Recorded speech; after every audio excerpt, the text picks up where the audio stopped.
make another video. Good whatever the day it is, my fellow blobs of flesh. No, this is definitely not my dot points. Today we're going to be talking about my excruciating moment of when I became a webtoon artist.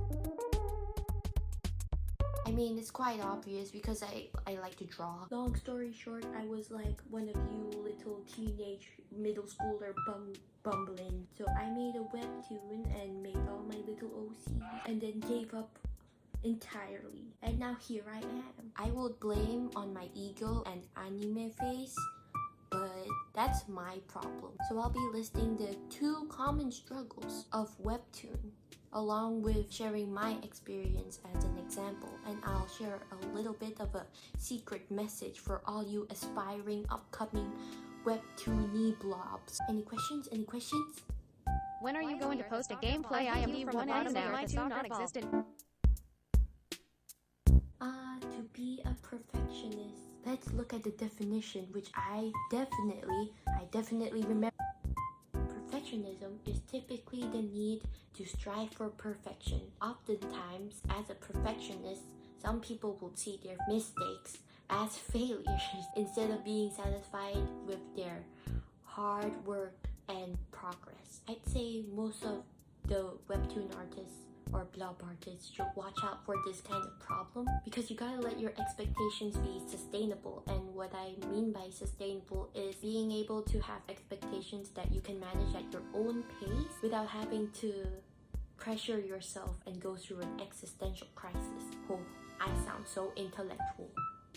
I hope. Let me tell you a little something about my webtoon journey. I'd say during my webtoon days, I always curated my time in plot diagrams and creating subplots for that plot diagram, and I create these little character profiles and trying to figure out like the plot twist of the story. Yes, that's how far I went, which you may think that it is kind of organized, but at the end of the day, after I've reviewed everything, I was never satisfied with the work I've done so far, and that is the beauty of perfectionism. Sometimes I even get frustrated on the little things, just like cropping all the pages into the required canvas size, but at the end it doesn't really work out because it goes pixely. I want the round shape, not the squares. And I even get mad about the art style I use. For example, like what type of brush I'm using or how I shade. This problem of trying to strive for perfection in my comic has resulted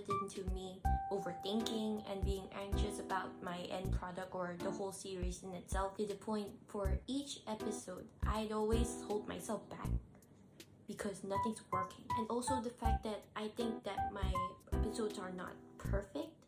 So yeah, that's my life. Oh, you made it this far. Time management can differ with everyone, you know? The possibilities are endless, my little intellectual blob. I want to make the non-existent boundary of time management and procrastination because they're caused by 2 different things. Time management can be a problem in itself, but if you are really passionate about the webtoon, then I believe that it is most likely that you will be able to organize your time and you'd free up some space in your schedule in order to do those kind of things. I just farted, everyone. Just in. But if you fall into either the issue of perfectionism, like a motivation, fear of the outcome, something like that, then you might fall into the stage of procrastination. This is the time when need to reconsider your choices. In my case, when I started a webtoon, I was also focusing on improving my grades. Non-existent blobs of flesh. Oops, you saw my script. Don't. This is when my school and other stuff work has become the cover magazine of excuses for not uploading any episodes. It can range from days to weeks to months. I'd say during my artist days, I've set up deadlines for myself every week for uploading different episodes, but thinking about the comic in itself made me so tired and exhausted and sweaty. I didn't really think that my time is worth thinking about that kind of thing. So oftentimes I do schoolwork instead of working on my comic, and even if I didn't have any schoolwork, then I'd just be doing the same thing. I just don't do it. procrastination got the best of me. And yeah, that's it. What a perfect couple. Perfectionism and procrastination. You know you're fucked.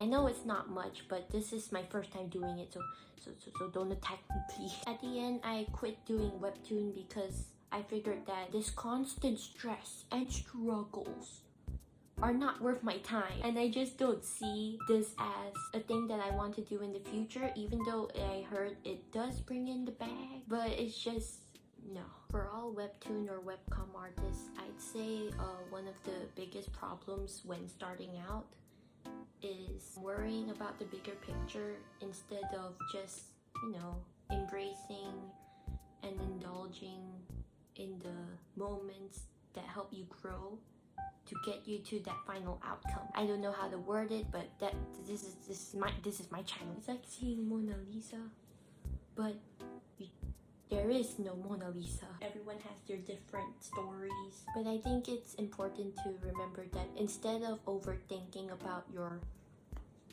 end product, just embrace and enjoy the journey and just create sub-goals and sustainable goals that'll eventually reach your desired results. That way it gives you your big brain some air and it'll eventually lead you to a more happy life. And it's also important to remember that it's okay to give yourself a break if the webtoon thingy or webcom thingy is making you feel trapped or pressured, or just drop it entirely. The option of quitting or moving on with your webcom is not necessarily wrong, but I think that if you've learned something from that experience and are able to build your character out of it in a positive way, then I think that's a bigger achievement in itself, right?